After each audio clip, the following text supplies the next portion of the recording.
입술을 묻다 피기맘. 입시뉴스 오늘은 2024학년도 정시 경쟁률 분석이라는 주제로 이혜용 소장님과 함께합니다. 안녕하세요. 네, 안녕하세요. 뉴스로 먼저 살펴보도록 하겠습니다. 자, 뉴스 미리 보기입니다. 서울 주요 대학 최종 경쟁률이 전년 대비 전체적으로 상승했다는 소식이고요. 이 이유는 수능에서 킬러 문항이 사라지면서 최상위권 졸업생들의 수능 응시율이 증가를 했고, 변별력이 확보된 수능에서 최상위권 학생들의 소신 지원 경향에 따른 것으로 분석을 하고 있었습니다. 좀 더 자세히 볼까요? 자, 서연고 경쟁률이 상승했습니다. 최상위권 대학인 서울대, 연세대, 고려대의 정시 평균 경쟁률은 4.42대 1로 나타났는데요. 최근 5년 사이에 최고 경쟁률을 기록을 한 겁니다. 세계대학의 지원자 수도 23,600여 명으로 전년도 18,000여 명에 비해서 31.1%가 증가했습니다. 여기에 대해서 임성호 종로학원 대표께서는 수능 변별력 확보로 상위권 학생의 상향 지원이 뚜렷하게 나타난 것으로 보인다. 다만 서울대 이공계 최상위권 학생이 다른 의대 중복 합격 시에 빠져나갈 수 있는 구도는 여전히 존재한다. 이렇게 분석을 하셨습니다. 자, 그리고 교대 경쟁률이 정시에서 급등을 했습니다. 전국 13개 교대 그리고 초등교육과의 정시 경쟁률도 급등을 한 건데요. 전국 평균 경쟁률을 보니까 3.2대 1로 최근 5년 새의 최대치입니다. 지원자 수도 지난해 4,280명에서 8,025명으로 전년 대비 87.5%가 증가를 했네요. 여기에 대해서 임성호 대표는 정시 지원자 수 급등으로 정시에서 미선발은 없을 것으로 예상된다. 또 합격선이 어떻게 되느냐에 관심이 주목된다고 이야기를 하셨습니다. 자, 그리고 여전히 서울권보다 강세를 보인 지방권 의대라는 제목이고요. 서울권 의대 경쟁률을 보니까 3.63대 1 기록해서 지난해 3.73대 1에 비해서 감소를 했습니다. 지방대 의대는 경쟁률이 7.73대 1로 지난해 7.76대 1에 비해서 아주 소폭 감소를 했습니다. 지방권이 서울권 의대의 2배 이상의 경쟁률을 가져가는 흐름은 지난해에 이어서 계속되고 있고요. 여기에 대한 이유는 수도권 학생들이 수시에서는 지방권의 지역 인재 전형에 대한 부담으로 인해서 서울과 경인권에 집중 지원을 했기 때문이고, 정시에서는 이 지역 인재 전형 비중이 낮다 보니까 지방권에 대거 지원을 했을 것이다. 이렇게 보고 있었습니다. 여기에 대해서 임성호 대표는 서울 및 수도권 학생들이 지방권 의대에 중복 합격되면 의대 간의 연쇄 이동도 일어날 것으로 보입니다. 또한 서울권 최상위 이공계학과 합격생들이 지방권 의대를 동시 지원하고 의대로 이탈하는 현상도 높게 나타날 것 같습니다. 이렇게 예상을 하셨네요. 올해 정시 경쟁률은 어쨌거나 상위권 대학이 경쟁률이 증가한 게 이제 특징으로 됐죠. 여기 16개 대학을 문과, 이과로 나눠서 좀 해봤는데 보면은 작년보다 이과도 늘었고 문과도 약간씩 경쟁률이 높아진 걸 알 수 있죠. 유일하게 낮아진 건 건대 이과가 6.11대 1에서 5.55로 낮아졌고, 건대 문과도 5.96에서 5.58로 좀 낮아졌고, 그 다음이 이화여대가 이과만 살짝 낮아진 거 정도를 빼고는 대부분 증가한 형태를 보이고 있습니다. 뭐 이유는 여러 가지로 분석을 해봐야 되겠지만, 반수생들이 또는 재학생, 반수생은 뭐 같은 의미긴 하지만 한 학기만 다니고 휴학하고 한 친구를 반수생이라고 하고, 그다음에 휴학도 안 하고 수능까지 본 친구들도 있거든요. 이제 요 현상이 왜 벌어졌냐 하면 2022학년도에 문과가 통합이 되고 수능이 쉬웠잖아요. 그러다 보니까 이제 휴학 안 하고도 그냥 뭐 봐서 해볼까 뭐 이런 게 좀 있지 않았어. 거기다가 올해 킬러 문항 없앤다고 하니까 이제 그렇게 크게 아예 재수할 생각으로 수능 준비를 안 하고도 원서를 낸 친구들이 좀 있었지 않았나 보입니다. 그런데 이제 이 친구들은 소신 지원할 수밖에 없다. 이 뭐 사례는 거기 나오지만 서강대를 등록을 했어요. 그리고 반수를 하기로 했어. 그럼 이 친구가 수능을 어떻게 받든 연고대 이상밖에 원서를 낼 수 없지. 그러니 떨어지든 말든 이렇게 지른다라고 표현하는 게 맞을 것 같은데, 여기가 상당수 요번에 소신 지원에 남아서 끝까지 냈던 친구들이 좀 있지 않을까. 그런 게 이제 하나의 원인일 것 같고요. 두 번째로는 재학생들이 이제 정시가 2022학년도부터 40% 이상 16개 대학이 하고, 그 다음에 의대까지 포함하면 거의 50%에 육박하는 상태여서 정시 파이터들이 약간 고등학생 3학년들도 증가한 측면이 있다. 물론 이게 자사고나 강남 중심으로 일부 지역적인 차이는 있겠지만 옛날보다는 확실히 정시 파이터들이 좀 증가한 측면이 있다라고 보이고요. 근데 그게 정시 파이터가 정시가 늘어서 그런 것도 있지만 이 수시의 품질이 좀 안 좋아진 것도 분명히 영향을 미칩니다. 뭐냐면 일단 서성한 같은 경우는 계속 면접이 없잖아요. 그러니까 수능 끝나고 연대나 고대처럼 포기할 기회가 없기 때문에 원서를 9월에 내는 고등학생 입장에서 서성한을 예를 들어보면 모의고사가 1등급이나 2등급이 나오는 친구들은 와, 이걸 내기도 그렇고 안 내기도 그렇고 1등급은 뭐 자신 있으면 안 내면 되는데 문제는 2등급 상위권이에요. 2등급 상위권이 와, 이거 냈다 붙으면 어떡하지? 그러다가 안 냈는데 수능 망하면 어떡하지? 뭐 이런 고민에 휩싸여 있다가 일단 자기가 지금부터 열심히 하면 1등급 나오지 않을까라는 환상과 결합되면서 지원을 하지 않았어. 근데 이 친구들은 수능에서 생각보다 안 나오더라도 1등급 안 나오고 2등급이 나왔고 2등급도 뭐 한 중간 정도 나왔더라도 이게 기회비용이 생각나는 거죠. 자기가 이걸 매몰 비용으로 처리하고 어떻게든 하향 지원해야 되는데 그러긴 좀 아깝다 생각으로 약간 도전적인 지원으로 간 게 아닐까 이런 생각도 들죠. 왜냐하면 올해 수능을 억울해할 친구들이 꽤 많다는 거야. 평소에 모의고사보다 안 나온 친구들이 꽤 있을 거거든요. 그러니까 모의고사와는 전혀 다른 난이도의 문제들이 등장하면서 자기만, 이게 경향의 문제가 아니고 자기가 하나를 더 맞출 수 있었는데 또는 두 개를 더 맞출 수 있었는데 자기만 왠지 피해를 본 것 같은 느낌이 든 친구들이 심리적으로 소신 지원 형태로 갔을 가능성이 굉장히 있어 보입니다.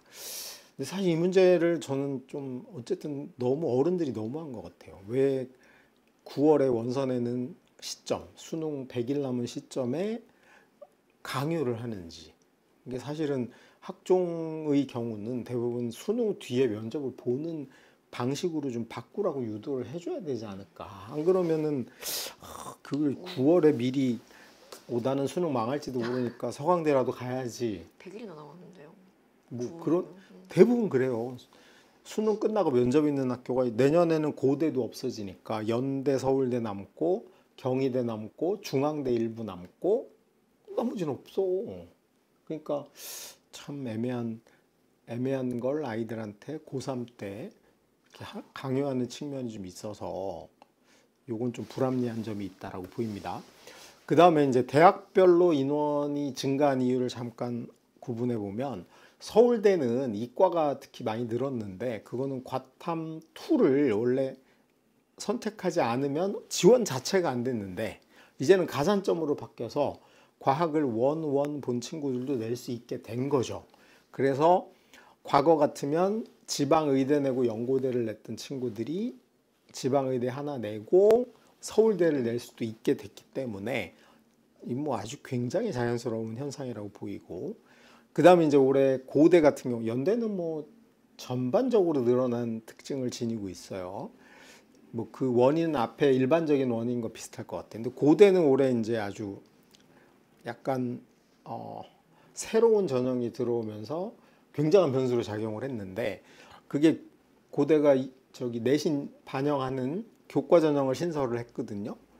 근데 여기가 그러니까 마지막 날 마지막 발표 때까지 뭐 미달이거나 1대 0 수준이었는데 1대 1 정도 수준이었는데 갑자기 대폭발을 이룬 게 많아요. 그래서 고대의 경쟁률을 확 높인 건 여기가 높였다. 그러니까 새로운 전형이고 어떤 데이터도 존재하지 않는 상황에서 좀 내신이 괜찮다고 생각하는 친구들이 대거 몰리면서 여기가 완전히 폭발을 한 게 고대가 그 경쟁률이 증가한데 결정적 요인이었고, 교대가 확 늘었잖아요. 네. 우리가 수시에서 왕창 넘어와서 인원이 늘었기 때문에 어떨까를 지켜보자 그랬는데 경쟁률이 확 늘었어. 이거는 역시 불수능 때문이라고 봅니다. 그러니까 예를 들어서 서울대, 연대, 고대까지는 아니어도 서성안이나 좀 서울의 웬만한 중상위권 이상의 대학을 노리던 친구들이 불수능으로 인해 성적이 안 나왔어. 특히 이제 문과 친구들이 교대는 많으니까. 네. 수학이 본인 생각보다 안 나왔는데, 그럼 이제 그러자니 학교의 급을 낮추자니 그리고 작년에 교대 교대 커트라인도 높지 않았기 때문에 그럴 바엔 그냥 학교를 더 낮추느니 교대를 붙고 보자. 교대의 과거에 대한 추억 이런 걸로 확 몰렸던 경향이 있지 않을까 싶은데, 그래도 커트라인이 사실 많이 올라간다고 보기는 어렵다라고 보입니다. 거의 비슷한 성적의 친구들이 대거 냈을 가능성이 높다. 우리 경쟁률이 높아지면 원래 이렇게 1등과 꼴찌의 점수 차이가 커져야 되는데 이 상태로 경쟁률만 늘어났을 확률이 굉장히 높다라고 보입니다. 작년 경쟁률이랑 그럼 작년 성적이랑 비슷한 뭐 걸로 큰 차이 볼수 없지 있어요? 않을까.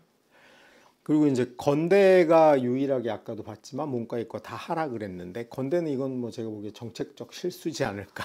뭐냐면 건대하면 경쟁 대학이 경희대, 동국대 이런 학교인데 네. 건대가 여기보다 하루 먼저 마감을 했어요. 아하. 보통 그 비슷한 학교인데 하루 먼저 마감을 하면 여기 내기 쉽지 않아요. 그쵸. 옛날에 연고대가 같은 날, 지금은 같은 날인데 옛날에 한번 연대가 먼저 마감하고 고대가 하루 뒤에 마감한 적이 있었거든. 차이가 많이. 그러면 친구들이 와, 이거 겁나잖아요. 하다가 6시 땡 하면은 아이고, 못 안 내는 됐네. 거야.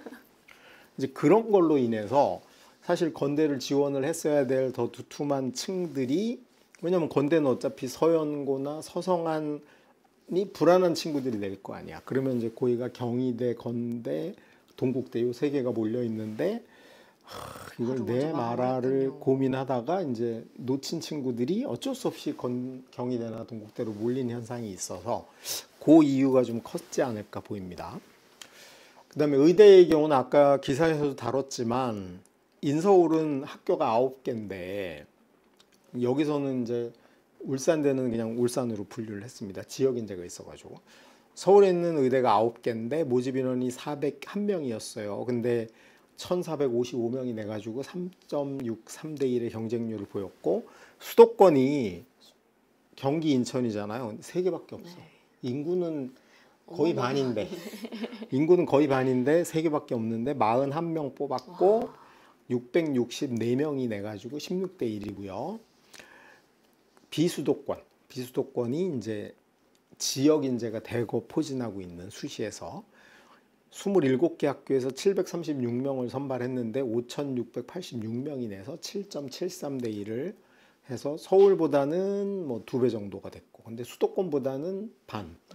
근데 수도권 3개 학교는 사실 경쟁률 비교에 치면 안 될 것 같아요. 근데 이걸 보면 이제 우리가 뭐 이거 주로 보는 친구들이 고2들, 뭐 고3들은 뭐 안 보겠지, 이거 뭐. 고2들이 주로 보겠지만 이거 경쟁률 아까 서울대, 연대, 고대보다에 비하면 되게 낮은 거예요.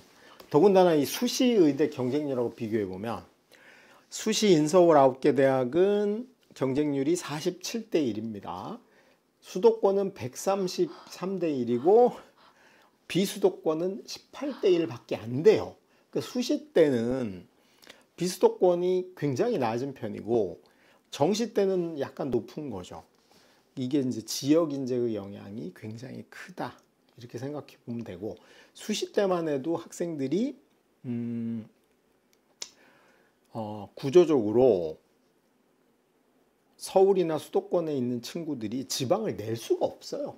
왜냐하면 교과 전형은 어차피 1.0, 1.1, 1.2에서 끝나. 그러면 서울이나 명문고나 사사고 학생은 이걸 낼 수 없는 거고. 그다음에 이제 학종인데 학종의 경우는 서울에 있는 학교들 위주로 6개를 내면 상위권이 끝나고 중하위권 중하위권이라고 표현하니 애매하지만 1, 2등이 아닌 한 5등, 6등 되는 친구들은 교과 전형은 안 되잖아요. 그쵸. 내신 1.5 넘어가니까. 근데 명문고의 친구들은 지방의대를 내려고 경북대의대를 내려고 보니까 뭐 낼 수도 있겠지만 내려고 보니까 수능으로는 뭐 고대의대도 가능해 이런 친구들이 있어. 그래서 수시는 아까도 얘기했지만 면접이 수능 끝나고 있냐 없냐의 영향도 여전히 미치고 있기 때문에 지방은 좀 경쟁률이 낮은 편이고 더군다나 지역 인재는 이거보다 조금 더 낮아요. 자기 동네만 낼 수 있으니까. 그래서 어쨌거나 정시 수시를 비교하면은 뭐 정시만 따로 놓고 보면은 지방의대 경쟁률이 높다라고 우리가 툴툴댈 여지가 있으나 수시하고 비교하면 이거는 절대 비교가 되지 않는 구조다. 그다음에 이제 심각한 거죠, 이거. 경쟁률이 3대1 미만이면 사실상 미달이고 정원을 다 못 뽑는 대학이라고 봐야 됩니다. 근데 이게 서울의 대학이 4년제 대학이 41개가 있는데 그중에 4개가 3대1 미만이었어요. 그래서 비율로 보면은 9.8대1 정도고 수도권에 39개 대학이 있는데 3개. 그다음에 비수도권에 108개가 완전히 진짜 많은데요? 많죠. 비수도권이 108개인데 52개 학교가 3대1 미만으로 48% 정도 됩니다. 그럼 그러니까 거의 반이네요. 정원 못 채우는 정원을 다 채운 학교가 얼마 안 돼요. 그래서 188개 대학 중에 이제 3대1 미만인 학교가 59개 정도 됩니다. 실제로 저기는 뭐 순수하게 미달이라고 봐야 되는 학교들인데 이게 이제 점점 격차가 지방 정시는 점점 이제 모집하기 힘들어진다. 근데 지금 이것도 작년보다는 조금 줄었잖아요. 작년에는 58. 근데 그 이유가 뭐냐면 정시 모집 인원을 줄였어. 그럼에도 불구하고 이렇게 생겼다는 거죠. 그래서 어쨌거나 우리가 약간의 경향으로 보면은 이제 정시 위주로 준비하는 친구들이 약간 늘고 있다. 그리고 수능의 난이도에 대한 예측은 내년에도 여전히 오리무중이다. 바뀌는 게 없잖아요. 오리무중이다. 왜냐면 교육부 정책 똑같아. 그리고 선뜻 누구도 여기에 비판을 하거나 의견을 내지 않아. 방울을 안 들고. 그러니 사실 저는 제일 갑갑한 사람이 출제진일 것 같아요. 이게 어느 장단에 춤을 춰야 될지. 킬러를 없애자고 해서 무턱대고 쉽게 낼 수도 없고 이게 완전히 미치고 팔짝 뛸 노릇이 아닐까 싶습니다. 그런 측면에서 보면 그 경향은 이어질 것 같아요. 그다음에 이제 올해 불수능 여파로 아까도 봤지만 고3들 중에도 소신 지원한 친구들이 꽤 있잖아요. 네. 그럼 곧 한 번 번 더로 더? 이어질 확률이 굉장히 높죠. 그래서 온전하게 재수를 하는 친구들도 있겠지만 일단은 자기가 마음에 안 드는 학교지만 적을 두고 한 번 더 하는 친구들이 있을 텐데 올해의 경험으로 봐서 그렇게 애매하게 준비해 가지고는 2025 수능에서는 성공하기 쉽지 않다. 그런 느낌이 약간 듭니다. 그런 측면에서 올해 경쟁률을 보면서 지금 이제 한 번 더를 생각하는 고3들이거나 아니면은 지금 2학년에서 이걸 준비하는 친구들 입장에서는 좀 결과까지 잘 분석을 해서 볼 필요는 있지 않을까 싶습니다. 네. 오늘도 이혜용 소장님과 함께했습니다. 고맙습니다. 네, 수고하셨습니다.